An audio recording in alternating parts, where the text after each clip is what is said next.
వ్యూహంలో చంద్రబాబు ఎవరితో చేయి కట్టినా, ఎవరితో జత కట్టినా, ఎవరితో ట్రావెల్ చేసినా తన సీఎం ఆయన అయ్యేవాడు.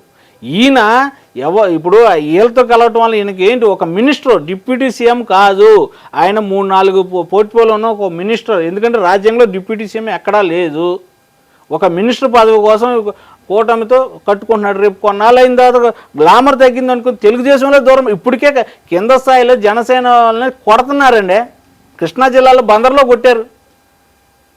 కొట్టారు, ఉయ్యూరులో మన నూజివేడ్లో కొట్టారు, జగ్గపేటలో కొట్టారు. తెలుగుదేశం పార్టీలో మీరు అంటున్నట్టు ఇప్పుడు ఈ కొట్టారు అంటున్నారు కదా, ఈ కొట్లట్లు అనేది రాజకీయాల్లో సహజమే. గ్రూప్ వర్గాలుగా విడిపోయి తెలుగుదేశం పార్టీ వల్లే దెబ్బలాడుకొని మర్డర్లు చేసిన పరిస్థితి ఉంది.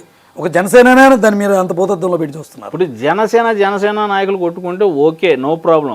ఇక్కడ జనసేన వాళ్ళని తెలుగుదేశం నాయకులు కొడుతున్నారు. చంద్రబాబు నాయుడు గారు కొట్టమంటున్నారంటారా? చంద్రబాబు కొట్టమంటున్నాడు, లేకపోతే అక్కడ ఉన్న లోకల్ లీడర్స్ కొడుతున్నారు. ఇప్పుడు అక్కడ దాకా పీఠాపురంలో ఆయన మొన్న